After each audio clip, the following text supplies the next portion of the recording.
جب حالات دن با دن خراب ہوتے جائیں تو مومن کیا کرے؟ شکایت یا صبر؟ یہ حدیث ہمیں مشکل زمانوں میں صبر کا راستہ دکھاتی ہے۔ بسم اللہ الرحمن الرحیم۔ آج کی حدیث مبارک پرفتن دور میں صبر کی ترغیب۔ صحیح بخاری حدیث نمبر 7068۔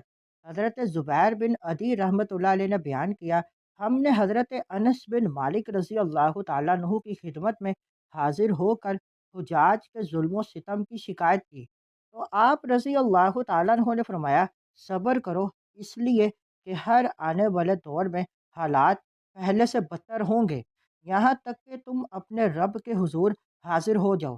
یہ بات میں نے حضور صلی اللہ علیہ وآلہ وسلم سے سنی ہے۔ حضور سید عالم صلی اللہ علیہ وآلہ وسلم کا وجود مبارک پورے جہان کو روشن کرنے والے آفتاب کی مانند ہے۔ جس قدر آپ صلی اللہ علیہ وآلہ وسلم کے زمانہ اقدس سے دوری ہوگی، اسی قدر تاریکی اور گمراہی بڑھتی چلی جائے گی۔ اس لیے ہر آنے والے دور میں حالات پہلے سے ابتر ہوں گے۔ ارشاد نبوی میں امت کو تسلی اور لوگوں کے ظلم اور ایذا پر صبر کی ترغیب دی گئی۔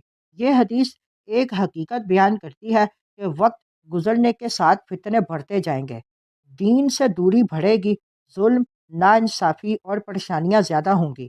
یہ سب اس لیے کہ ہم جتنا نبی کریم صلی اللہ علیہ وآلہ وسلم کے زمانے سے دور ہوتے جائیں گے، ہدایت کی روشنی کم اور گمراہی کی تاریکی زیادہ ہوتی جائے گی۔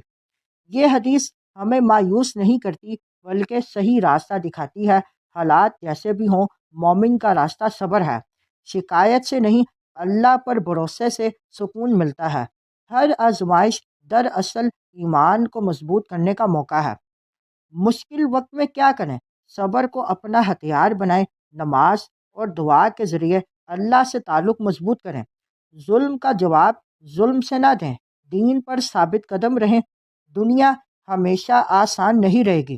مومن کی پہچان مشکل وقت میں صبر ہے۔ اللہ تعالیٰ صبر کرنے والوں کے ساتھ ہے۔